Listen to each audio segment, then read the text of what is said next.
ఇక్కడ ట్రెండ్స్ అది ఉంది కదా, అక్కడి నుంచే మనకి ఇదిగోండి బస్ స్టాండ్కి అయితే ఇలాగైతే వెళ్ళిపోవచ్చు. మనకి ఇలాగ లోపలికి ఎంటర్ అయిపోయినట్టు చూడండి, బస్సులు అయితే ఇలాగ ఇన్ని వచ్చేస్తాయి స్టాండ్స్లకి. చూస్తున్నారు కదా, కంప్లీట్గా అయితే ఉంటాయండి మనకి బస్ స్టాండ్కి వచ్చేసాయి. చూసారా, ఇలాగైతే బస్సులు అయితే ఇన్ని అయిపోతాయి. ఇక్కడే పార్సల్ కౌంటర్ కూడా మనకైతే ఉంటుంది. పార్సల్ కౌంటర్ ఉంటుంది. నెక్స్ట్ ఇక్కడే వాష్రూమ్ ఫెసిలిటీ కూడా ఇక్కడే ఉంటుంది మనకి. నెక్స్ట్ ఇక్కడే మనకి టిఫిన్స్ కూడా ఇక్కడ ఉంటాయి, ఎస్విఆర్ హోటల్. అది ఇంకో లోపల వెళ్ళకుండా కూడా చూపిస్తాము రండి. పార్సల్ కౌంటర్ పక్కనే 2 వీలర్ పార్కింగ్ కూడా ఉంటుంది. రాధాకృష్ణ పార్కింగ్ అని ఉంది కదా, చూడండి 2 వీలర్ పార్కింగ్. అది ఇది కంప్లీట్గా ఇది చూస్తున్నారా, విజయనగరం బస్ స్టేషన్ అని చెప్పి ఇలా అయితే ఉంటుంది. ఇక్కడే ఏపీఎస్ఆర్టీసీ స్టాఫ్ డైనింగ్ హాల్ అయితే ఇదంతా అంట. ఇది ఎంత ఉంది, అది వచ్చేసి డిపో. ఈ డీజిల్ ఫిల్లింగ్ నెక్స్ట్ బస్సెస్ ఏం రిపేర్ అయితే అక్కడ చూసుకుంటారు కదా, అది అటే బస్సు పోతుంది కదా, అటేపు అయితే అవుట్ అయితే పోతాయి బస్సులన్నీ కూడా. ఇటు నుంచి అయితే చూసారా, బస్సులు అయితే ఇలాగొచ్చి అటు నుంచి అయితే అవుట్ అయితే వెళ్ళిపోతాయి. అవుట్ కూడా చూపిస్తాను మీకు. కంప్లీట్గా విజయనగరం బస్ స్టాండ్లో అయితే 30 ప్లాట్ఫామ్లు అయితే ఉంటాయండి.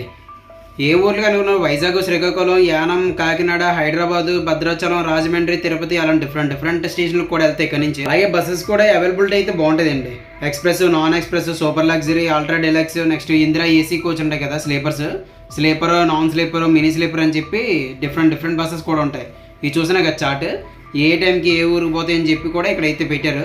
ఈ బస్ స్టేషన్లో అయితే మొత్తం అన్ని ఫెసిలిటీ కూడా ఉన్నాయండి. ఎంక్వైరీ కౌంటర్ అవ్వచ్చు, వాష్రూమ్ ఫెసిలిటీ అవ్వచ్చు, క్లాక్ రూమ్స్ అవ్వచ్చు, ఇలాంటి షాప్స్ అవ్వచ్చు, హోటల్స్ అవ్వచ్చు. మొత్తం 30 ప్లాట్ఫామ్లు అని చెప్పాను కదా. ఈ లైన్లో అయితే 15 ఉంటాయి. నెక్స్ట్ రైట్ సైడ్ టర్న్ అయితే అక్కడ 15 ప్లాట్ఫామ్లు అయితే ఉంటాయండి. కంప్లీట్ 30 ప్లాట్ఫామ్స్ అయితే ఉంటాయి ఈ విజయనగరం బస్ స్టాండ్కి. సాలూరు 16తోనే అయితే అయిపోద్ది కదా. ఇక్కడ ఎంక్వైరీ కౌంటర్ కూడా ఉంటుంది. 17 నుంచి మళ్ళీ స్టార్ట్. ఇది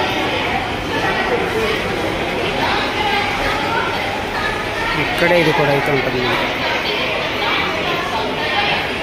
వైజాగ్ అదే ఇక్కడ నుంచి అలాగే 21,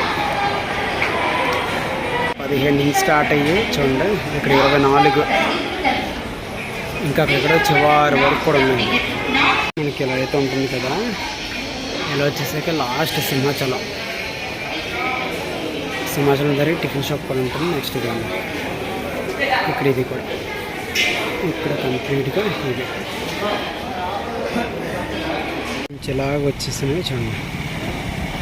కంప్లీట్గా రాధాకృష్ణ ఉంది కదా, అక్కడ అదే కాకుండా ఇదిగోండి ఇక్కడ కూడా సత్యనారాయణ పార్కింగ్ ఇక్కడ ఎలా కూడా ఉంటుంది మనకి. చూసారు కదండి మన విజయనగరంలో విజయనగరం బస్ స్టాండ్ అంతా ఎలా ఉండదు ఏంటో కూడా. ఈ వీడియో మీకు నచ్చినట్టయితే లైక్ చేయండి, షేర్ చేయండి, అలాగే సబ్స్క్రైబ్ చేయాలి అసలు మర్చిపోద్దు. మరొక మంచి ఇంట్రెస్టింగ్ వీడియోతో మీ ముందుకైతే వచ్చేస్తాను. Thank you for watching Vijay. Bye.